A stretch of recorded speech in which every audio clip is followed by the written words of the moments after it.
పల్లిలో already పాత building ఒకటి ఉంది, బట్ అది ప్రస్తుతానికైతే వాళ్ళు యూజ్ చేస్తలేరు. సో ఆల్రెడీ కొత్త బిల్డింగ్లకి షిఫ్ట్ అయిపోయినారు. ఆ పాత బిల్డింగ్ కూడా దేనికి పనికి రాకుండా ఉంది కాబట్టి తొందరలోనే మరి దాన్ని కూడా డెమాలిషన్ చేసి తీసేయడం జరుగుతుంది. మళ్ళీ ఏమైనా అడిషనల్ రూమ్స్ అవి ఏమైనా కావాలంటే కూడా ప్రభుత్వానికి నివేదిక పంపించడం జరుగుతుంది. సో దానికి అనుగుణంగా తదితర చర్య కూడా తీసుకోవడం జరుగుతుంది.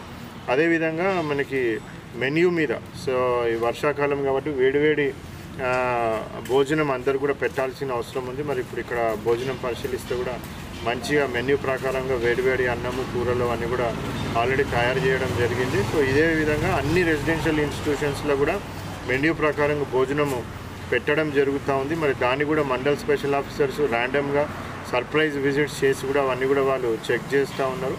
సో విద్యార్థులకి నాణ్యమైన భోజనము, నాణ్యమైన వసతి, నాణ్యమైన చదువు, సో ఈ మూడు ప్రామాణికంగా కూడా రాష్ట్ర ప్రభుత్వం అందించాలనేసి కూడా అందరూ కూడా ఇన్స్ట్రక్షన్స్ ఇవ్వడం జరిగింది. దానికి తగ్గట్టుగానే మరి జిల్లా యంత్రాంగం అన్ని రెసిడెన్షియల్ ఇన్స్టిట్యూషన్స్, స్కూల్స్, కాలేజెస్లో కూడా ఇవన్నీ కూడా మనం చర్యలు తీసుకోవడం అనేది జరుగుతుంది.